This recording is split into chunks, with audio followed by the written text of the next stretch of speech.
Hello, I'm Susan Stepney. I'm an A-Life researcher and I'm currently Professor of Computer Science at the University of York in the UK. I got into A-Life in a rather roundabout way. I started studying physics and astrophysics.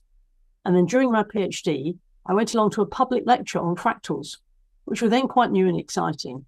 Mandelbrot's glossy book had only come out a few years previously, for example. The pictures at the lecture were great, but what really grabbed my attention was a sonification of the logistic map. Actually hearing the period doublings and the transition from periodic to chaotic behavior was fascinating. At the time, I just bought a BBC Micro, which was a state-of-the-art personal computer with a whole 32K of RAM. And fractals were the perfect thing for this, very small programs with beautiful complex unfoldings. So this kind of sparked my interest in the whole area. And after a postdoc position, I then moved out of astrophysics and into industry, where I spent a good while using mathematics to prove the security of various financial products. But I kept up my interest in fractals and expanded it into complex systems, including using L systems and much more. I then later got the opportunity to return to academia, this time as a computer scientist. And I used this opportunity to move into complex systems in a more serious way. This led me to my two current streams of research, which come together in A-Life. The first is looking at how to implement truly open-ended systems in computers.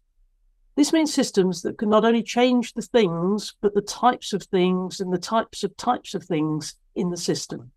They can change their rules and their rules for changing their rules, and so on.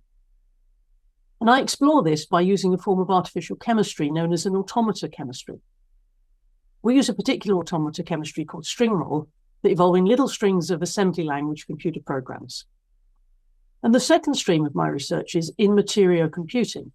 This means working out how to get weird substrates, anything from carbon nanotubes, magnetic materials, and more, to perform computation in their own right.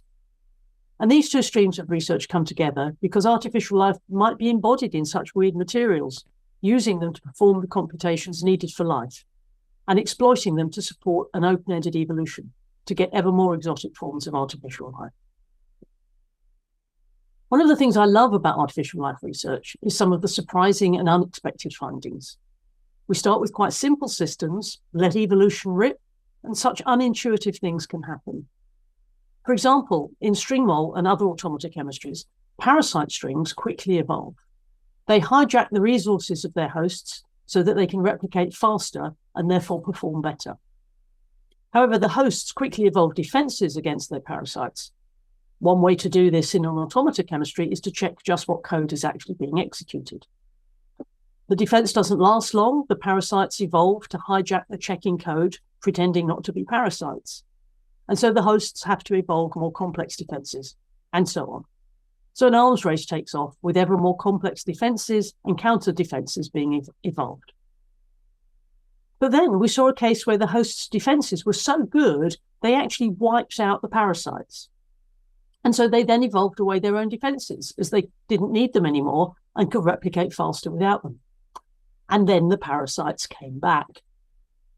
So by studying these relatively simple systems that have complex evolutionary behaviors, we can get some insights into how evolution allows parasites and how parasites can drive increasing complexity of their hosts.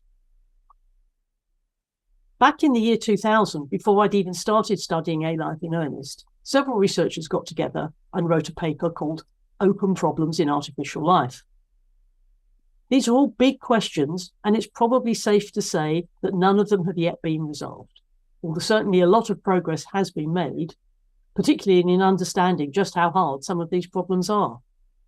And for me, one of the biggest questions is how to implement open-endedness. As I said earlier, this is systems that can change themselves, can change their own rules, importantly in ways that don't actually destroy them, that let them stay themselves somehow.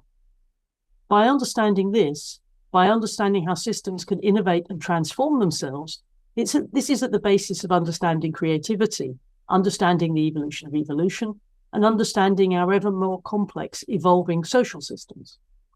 There's plenty of work to be done on many fronts in this and other areas of A-Life, and there's plenty of room for researchers like you to make important contributions.